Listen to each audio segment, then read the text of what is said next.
अस्सलाम वालेकुम नाज़रीन, मेरान टीवी न्यूज़ में आवां सायरा सुमरो ऐं बुलेटिन में मूंसां गॾु साथ ईंदो मुबशिर सोलंकी। सभ खां पहिरीं हिक नज़र हेडलाइन ते। पाकिस्तान सुपर लीग में ॿिनि टीमुनि जो इज़ाफ़ो। हैदराबाद ऐं सियालकोट जे नाले सां ॿ नयूं टीमूं PSL जो हिसो बणिजी वयूं। PSL में टीमुनि जो अंग वधी 8 थी वियो। हैदराबाद टीम 175 करोड़ रुपया ऐं सियालकोट टीम 185 करोड़ रुपयनि में ख़रीद कयूं वयूं। पाकिस्तान क्रिकेट बोर्ड जे चेयरमैन मोहसिन नक़वी चयो आहे त पाकिस्तान में सुपर लीग जो तारीख़ी मौक़ियो आहे। PSL ऐं क्रिकेट खे वधीक मज़बूत कंदासीं। अॼु टीमुनि जी नीलामी पाकिस्तान ते एतमाद जो इज़हार आहे। वज़ीर आज़म शहबाज शरीफ़ चयो आहे त दहशतगर्दी KPK जियां बलूचिस्तान में भी मुश्किलातूं पैदा कयूं आहिनि।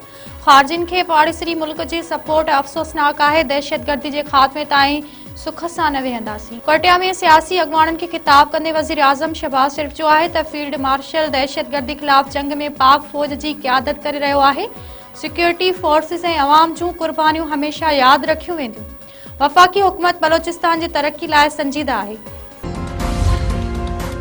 Chief of defence force field marshal Syed Asim Munir चयो आहे त क़ौमी सलामती खे ख़तरे जे हवाले सां ज़ीरो टॉलरेंस पॉलिसी आहे। फ़ौज हर क़िस्म जी चैलेंजनि खे मुंहुं ॾियण लाइ पुरज़म आहे। फ़ौज मुल्क जी ख़ुदमुख्तियारी ऐं इस्तिकाम जे तहफ़्फ़ुज़ खे साबित क़दम आहे। फील्ड मार्शल सैयद आसिम मुनीर जो लाहौर छावनी जे दौरे दौरान ऑफिसरनि खे ख़िताब। मुस्तक़बिल जी जंगियुनि जे सिलसिले में तयारियुनि ऐं जिद्दत इख्तियार करण ते ज़ोर। आर्मी चीफ फॉर्मेशन जे इंतज़ाम हेठि जारी तरबियती मशक़नि जो भी जाइज़ो वरितो। CMH लाहौर में हाई केयर सेंटर जो भी दौरो।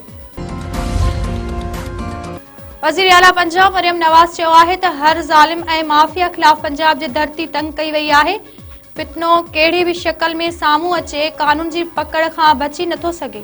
लाहौर में आलमनि जी मान में तक़रीब खे ख़िताब कंदे मरियम नवाज़ वधीक चयो आहे त कुझु माण्हुनि मज़हब जे नाले ते फितने खे हथी वठाए इश्तिहार पखेड़े पाण खे मज़हबी जमात जो नालो था ॾियनि। दीनी आलिम फितनी ज़ुल्म ऐं नाइंसाफ़िन खे रोकण खां अॻिते अचनि।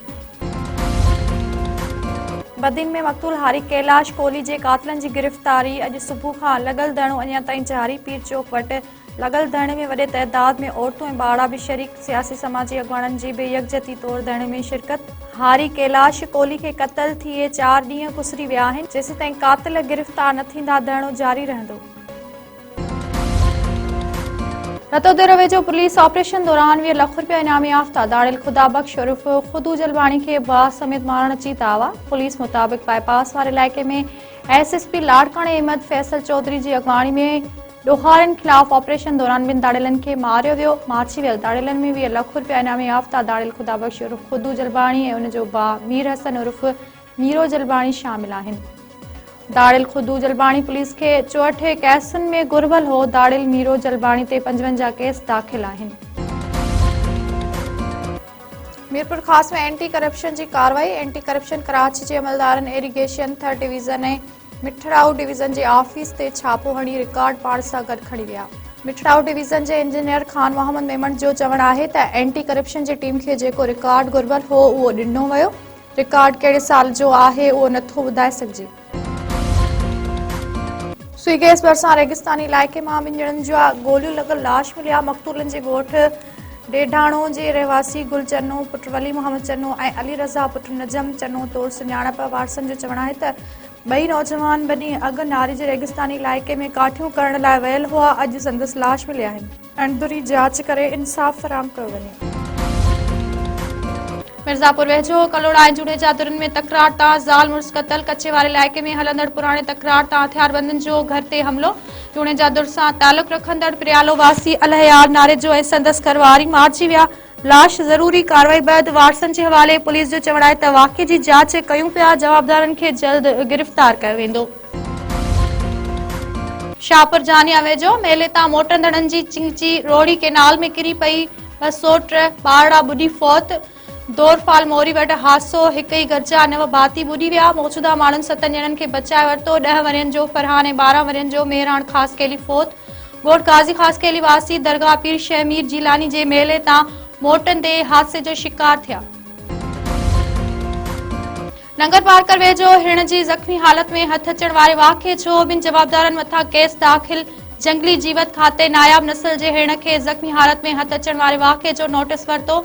इंस्पेक्टर उस्मान कुंभार जी फरियाद ते जवाबदार गीनो कोहली ऐं केवल कोहली खिलाफ केस दाख़िल। ॼाणल जवाबदारनि मथां हिन खे कूड़के में फासाए ज़ख़्मी करण जो इल्ज़ाम। मलकानी शरीफ़ जो मासूम निगरी पाणी जे खॾ में ॿुॾी फौत। ॻोठ खमीसो पंवर में पहुरियत लौंग पंवर जे 4 वरियनि जी न्याणी समुंडी रांदि कंदे खॾ में किरी फौत थी वई। पोती नींगरीअ जो लाश घर पहुचण ते कोराम अची वियो। कंदकोट में जमात इस्लामी तरफ़ां हुकूक तइलीम जो उनवान हेठ रैली। घंटाघर चौक खां प्रेस क्लब ताईं रैली में समें कारकुननि जी शिरकत। अॻवान खिताब कंदे चयो त का बि क़ौम ऐं मुआशिरो तइलीम खां सवाइ तरक़ी नथो करे सघे। ज़िले कश्मीर कंदकोट जे सवें स्कूलनि खे ताला लॻल आहिनि। कश्मीर समेत पूरे सूबे में बंदि पियल सरकारी स्कूल खोले बुनियादी सहूलियतूं मुहैया कयूं वञनि।